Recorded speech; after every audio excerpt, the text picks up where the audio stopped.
Hello and welcome back to Rev Real Estate School. I'm your host, Michael Montgomery, and today we're talking about an SOI-based hack that you can use to grow your business tremendously quickly. Now, this hack is called the Super Connector. And today what we're going to discuss is what is a Super Connector? What are they actually worth to us? How do we go about interacting with them? And then how do we find them in our community?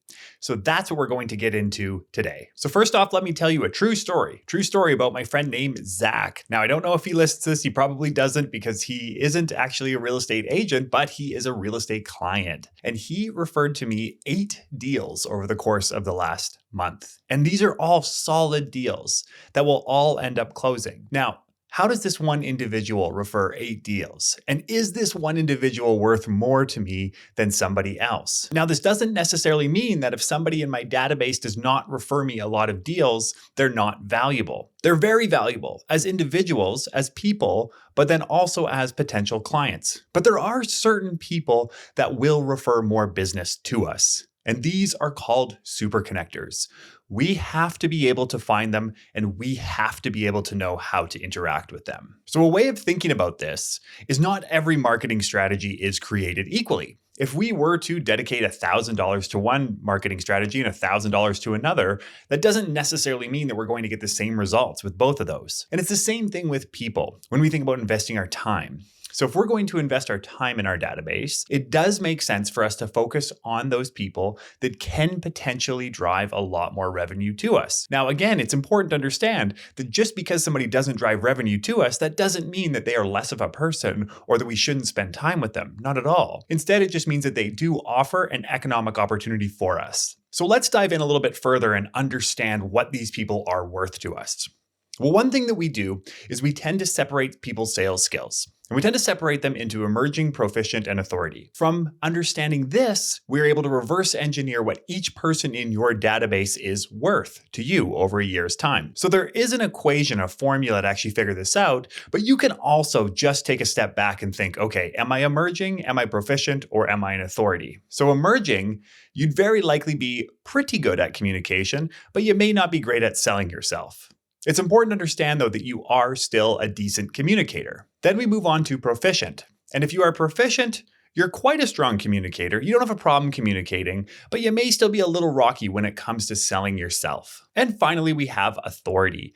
And authorities are very strong communicators and have no problem selling themselves. Now, it does take time to get there. Everyone basically starts at emerging, if not even before emerging, and then ends up working their way up to authority. So if you're brand new in the industry, chances are you're emerging, if not even working towards emerging. And so with that in mind, what does this mean to us? Well, depending on your sales skills, also depending on how you interact with your database, and also depending on the market conditions. So all of these are factors.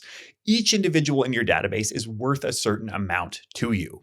So let's look at that in more detail. So if your sales skills are emerging, there's a good chance that each person in your database is worth around $700. Now that's if you're interacting with them in the right way, you're staying in touch with them, and you can truly classify them as your SOI. They are sitting in your database as somebody who trusts you and you trust them. Next, we have proficient. Now, if you do have proficient sales skills, these people are very likely worth around $900 a year to you. And finally, we have authority. And if you are an authority, then you're looking at around $1,100 a year. Now, that being said, there's a lot of other factors at play here, but you can really see the scale. Of course, as our sales skills and our communication skills increase, so does the value of each individual person in our database. But there is a huge caveat here, and it's that not everyone in our database will refer us. And not everyone in our database is created equally, just like not every marketing strategy is created equally. And those figures we just discussed, the $700, $900, and $1,100, each of those are averages. And averages are dangerous. Averages are dangerous because of outliers. So there's going to be somebody in there who could produce 5, 6, even 7 figures to you over the course of your career. And there could be people in there that could be worth 0 to you as far as financial gain is concerned over the course of your career. Again, that doesn't necessarily mean that one person is better than the next, but one does offer a larger economic upside to you. So we do want to be focused on these people that are outliers because they're actually pulling our average up. So who are these outliers and how do we find them? Well, these outliers are superconnectors. Superconnectors are people that seem to know everybody.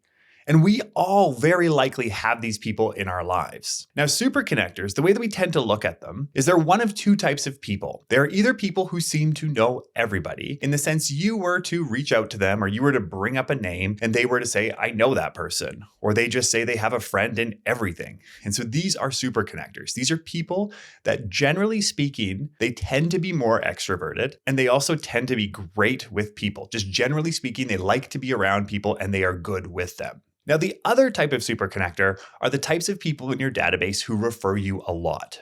Now, this is an important distinction because just because somebody's a superconnector and knows everybody doesn't necessarily mean they're going to refer you. Now, we are going to change that as we continue on through this episode. But that being said, just because they're a superconnector, that doesn't necessarily mean that they're going to send you a lot of business. And in fact, even some superconnectors just don't understand how referrals work and don't understand that referrals are extremely important to your business. And if they knew that, they would refer you. And so we're going to dive into that as we progress as well. And then, as we were saying, the second type of superconnector is just one that refers you a lot. Now, this doesn't necessarily have to be somebody who seems to know everybody in the city, but instead somebody who always has their radar out for people that are buying and selling, and then they want to put you in front of those people. So I tend to classify superconnectors as both, because both of these people offer a certain economic potential to me. And so because of that, I want to be staying in touch with them in a little bit of a different way than I may stay in touch with the rest of the people in my database. Because these are different people, it's worthwhile to even have a different stage in your CRM, or just to have a different spot where you keep these people. So a lot of times I will group the superconnectors in with my close friends and family. And the reason for that is you're probably going to stay in touch with your close friends and family a lot more frequently than you will your whole database. And I also want my superconnectors to eventually become my close friends. So what I'm doing here is by putting them in here, even though we may not be as close as I'd like right now, I eventually want to get there. I want these people to actually have a deep personal relationship with me. And because of that, I'm actually going to classify them differently, because my cadence in how I reach out to them and how I actually communicate with them might be slightly different than others in my database. Okay, so by now we understand the importance of these superconnectors. We understand that they are outliers, so they pull our average up regardless of our sales skills. How do we go about actually interacting with them? What's the most strategic way that we can start to integrate these people into our lives in a natural way that doesn't feel forced? Now, the first thing is to understand what not to do. So if we are going about doing some sort of marketing campaign for our database, we don't necessarily want to change that for this individual person. Let's say that I am doing Christmas gifts, or I am doing a mail out to my database. I don't want to give them something different than I would give somebody else. I want the difference to be in how often and how I communicate with these people. I don't want the difference to be in the level of service that I provide them.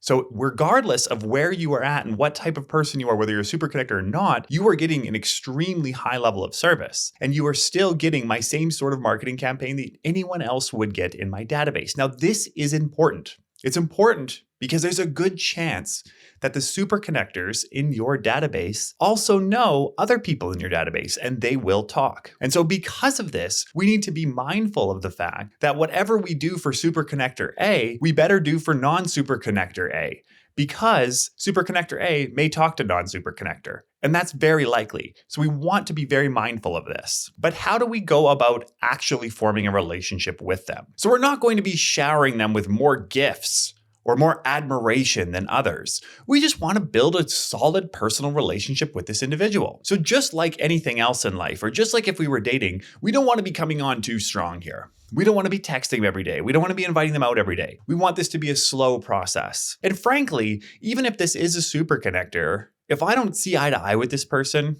or if it's not enjoyable being around the superconnector, I'm not going to force it, because I truly want to enjoy this relationship as well. Is a lot of times superconnectors are a lot of fun to be around because they have built these large relationships, because it's just an inherent interest of theirs, or a skill, a talent of theirs. And so because of that, they can actually be a lot of fun to be around. But that being said, I'm not going to come on too fast or too strong. Instead, I have them in a separate category, and I'm going to be reaching out to them more frequently, and I'm going to be trying to find mutual interests. So with this superconnector, you're slowly going to try and find some common ground, some mutual interests with this person. Now, oftentimes, the superconnector will have a diverse set of interests. And what your job is when you're communicating with them is to determine what their interests are. If I do find that they have some interests that are intriguing to me, but maybe I'm not overly skilled at, then I kind of lean into them and ask them advice. I ask them to pull me along. Let's say that we're learning a new sport. I'm asking them advice. I'm asking them if they know any coaches. I'm asking if they know any clubs. So what I'm doing here is I'm trying to get advice from them. Now, I'm not taking all of their time and asking them to give me lessons on something. Instead, I'm just asking for their advice. And then this is going to create more affinity between me and them. So then from there, I'm trying to get to know them one-to-one on a personal level. I'm also really wanting to enjoy this interaction. I do have to be enjoying this interaction with them because I do want to get to know them one-to-one. Now, how often am I reaching out to these superconnectors? Well, I want to work my way up to once a month. And so if you haven't been in touch with this superconnector for a year, if you just start reaching out to them monthly, that's going to feel a little weird. There's very likely somebody in your database right now who you're in touch with probably quarterly, maybe once every 6 months, and it wouldn't seem abnormal for you to stay in touch with them once a month. And these tend to be superconnectors. So the next thing is when you're out with superconnectors, it's okay to talk about business. Now, there's always this debate on do we talk about real estate? Do we not talk about real estate? Well, real estate is a huge component of our lives. And so when we are having conversations and somebody asks me, hey, how are you? Naturally, my mind is going to go to real estate and go to work because that occupies the majority of my time in my life. And because of that, it's perfectly fine to have a conversation about how things are going in business. But here's the other component to this. We do not want to be trying to solicit referrals all the time, but we do want to be planting seeds. So what exactly is planting seeds? Well, planting seeds is not directly asking them. Instead, it's saying who we're working with, what our target client is, what you're enjoying about it, and then that you're always on the hunt for new clients. Now, what we're doing here is that we're letting them know without directly asking them. Now, we don't want to do this all the time. Instead, we just want to plant the seeds. And the reason for this is some superconnectors, they may know a lot of people, but they just don't know that you necessarily need or want their referrals. So basically, we have to open the door for that. But we want this to be a genuine relationship. We want to get to know this person on a personal level. We don't just want this to be a business transaction. And because of that, we have to be able to veer the conversation away from real estate. And in fact, we should focus the majority of the effort on them. What are they doing? What's new with them? The other really interesting thing about these types of people is we have a lot to learn from them. So they tend to be extremely strong communicators. We can learn a lot from them. So when we approach these conversations with them, we can actually improve our ability to sell and communicate based on how they're communicating with us. It's a very, very powerful relationship. Try not to say no. If they ever ask you out to go and do something, to do an event, even if you don't want to, even if you're not feeling like it, do not say no. We need to get in the habit of saying yes to these people a lot so that we are starting to see them more frequently. And that is where the referrals really start to come in. What do we do if at this point in time, you're saying to yourself, well, I don't know any of these people? Well, chances are you probably do. If you go through your database, if you go through your phone, if you go through your contacts, you're going to see people in there that are naturally going to jump out at you as somebody who seems to know everybody or somebody who's referred you a lot of transactions. Now, these are your super connectors. But that being said, let's say that you're brand new, you're starting out, you don't know any super connectors, or somebody picked you up and put you in a new city, so you don't know anybody. How do you go about finding these people? Well, you have to be where super connectors are. And superconnectors are great because they want to meet you. So when you're at events, when you're at parties, that's where these people want to be. That's where you will find these people. They will also be people that are talking to other people. They want to be at these sort of social events. So in order to meet more superconnectors, or in order to meet any superconnectors, we need to actually put ourselves out there and we need to be in social settings. And these social settings are not necessarily just one-to-one lunches. Instead, these have to be group activities. Because in group activities, if we're trying to meet superconnectors in group activities, we're going to see who they are. And then we're also going to just be drawn to certain people and we can spend more time with them. Now, the power of the superconnector is who they know. So we need to understand that when we're approaching these conversations, we are not doing so in a salesy, pushy way because they also know a lot of people. So if we are actually repelling them, that's going to hurt our business. So instead, we want it to be genuine. We want to have some fun. We want to get to know them. We want to know their interests. We want to find our mutual interests. We want to be reaching out on about a monthly basis. And that seems to work extremely well when it comes to superconnectors. Thank you very much for watching or listening to this episode. Remember, I'm on Instagram at the.michael.montgomery, or you can head over to revrealestateschool.com. Thanks again, and we'll see you in the next lesson.